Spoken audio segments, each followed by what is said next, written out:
So this is a river, but still part of Fundy area. It's actually part of the Bay of Fundy.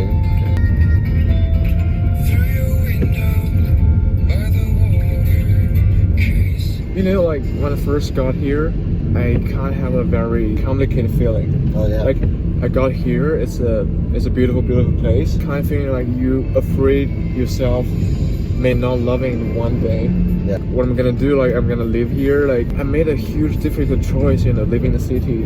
At least, persuading my parents or persuading myself to come here. Yeah. To change your lifestyle totally. You Get scared, but like after 2 years, not actually 2 years, 1 year and a half. Yeah, I mean almost 2 years. But I think I found a solution. Like you can't decide what kind of things you're attracted to. You have to go with it. You have to go. You have to you don't always have to understand your feelings. So I think it would just follow my heart. If one day I want to live here, I would just live here. Yeah. You don't need to force yourself to love anything. What I can understand about you from knowing you, getting to know you well, I think, is that you're almost like you have a very Canadian spirit, which is an interesting thing. You value the things that Canadians value. You're just new here, but it seems like your personality fits Canadian values, I think. I mean, you value democracy, justice, you're a kind person. Any place we could park a bit behind here. Thanks, man. I hope this don't waste your time if you're leaving. I'm enjoying this. Yeah.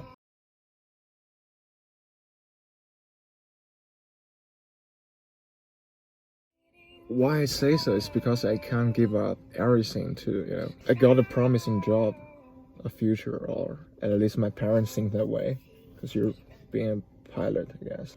And you got a steady job, you already landed a contract with airlines. Yeah. So you were studying to be a pilot, weren't you? Yeah. Why did you stop that? I don't like the way they do things. Okay. Yes. Like for example, as a pilot, you're supposed to take body examination yearly. We were going to a hospital in Shanghai specifically for pilots to do body examinations. So when I'm doing my air examinations, there was a doctor and he explained how to use a machine. But I got a bit confused. I was kind of nervous at points, so I didn't really hear what he's saying. So once my turn, I said, sorry, I still can't use this because I don't know how it works. And then he just slapped me. Oh. I was shocked, but you can't do anything because the doctor has the power to decide if you could stay in this industry. Oh, yeah, they have a lot of, yeah. There's nothing to balance that. Yeah. There's not such an organization to justify this whole thing. Yeah. So people think it's a promising job, but like just from then on, just think, no, it's totally unacceptable. I don't think like Arab people after being slapped, they could be happy. Of course not. No. But, like after a day or two, they may just forget it. It's not a big deal. I mean, still getting the job, right? Tolerate slapping, but I gotta pass the examination, and that's it, right? But like I keep thinking of this like in the past very few days, but I just kind of forget it, and I think like this whole system just is problematic. Yeah, it hurt you. Sometimes you gotta feel like it's abnormal. Yeah. Like where everybody around you, even your parents, think, "Well, it's normal. You should tolerate this because it's sacrifice being successful, which is ridiculous." Yeah. Life is not about. It's about happiness. It's not about success. Maybe success is a part of happiness, I guess. If you're not successful, you're going to be unhappy. But you can be successful at so many different things, and it's not about money. It's about having enough money to, eat and, pay the bills. This whole thing, I mean, it's not just, I'm sure it's not just China. It's the entire, the Western world is probably even worse, actually. Yeah. America, at least, all about success, too. It's all about success. Success stories everywhere.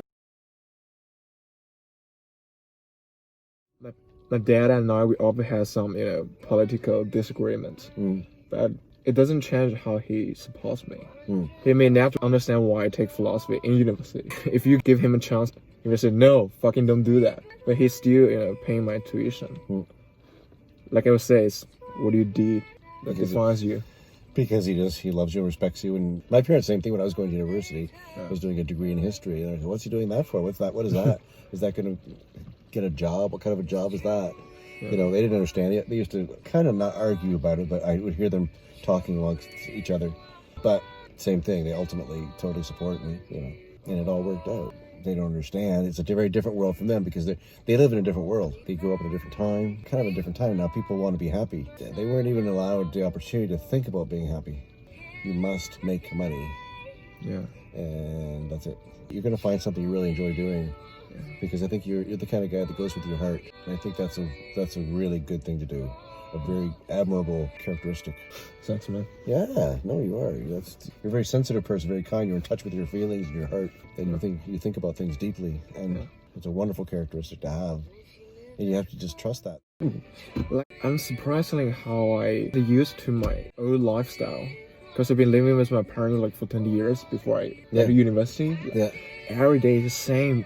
Your mom or dad woke you up. Your mom already got your very nice and decent breakfast. Yeah. You ate it up and you head to school.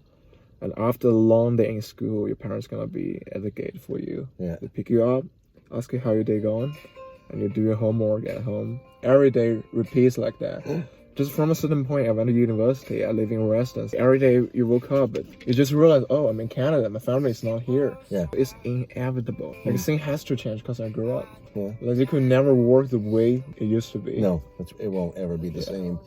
You've already made the break. I always miss your parents taking care of you or something. Yeah, kind of. And some days when you're feeling like really stressed, there's a little piece of you that always feels like you're 12 years old. And believe me, that is always going to be there when you're 50.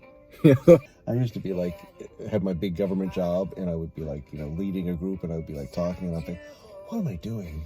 I'm 12 years old. But there's a little piece of you that will never really want to grow up. Sometimes it's a bit painful. You don't have a choice. Yeah, you don't have a choice.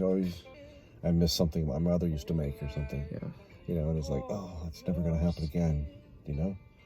She's never going to make that for me again. But I think it's also kind of important to keep that little boy part of yourself too. Wondering about the world and being a kid and being nice and being honest.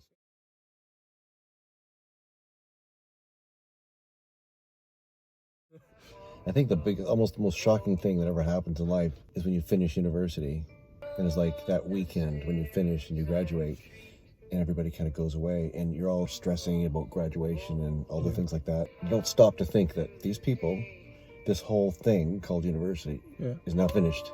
Yeah. And all your friends are gone. Yeah. Some of them you'll see again, but many you won't. Yeah, most of them don't. Yeah. Maybe never see again. That whole world has stopped, that little bubble of university, which was a really special time. Being really confused, like, what am I doing now? What do I do next? Very hard time, frankly.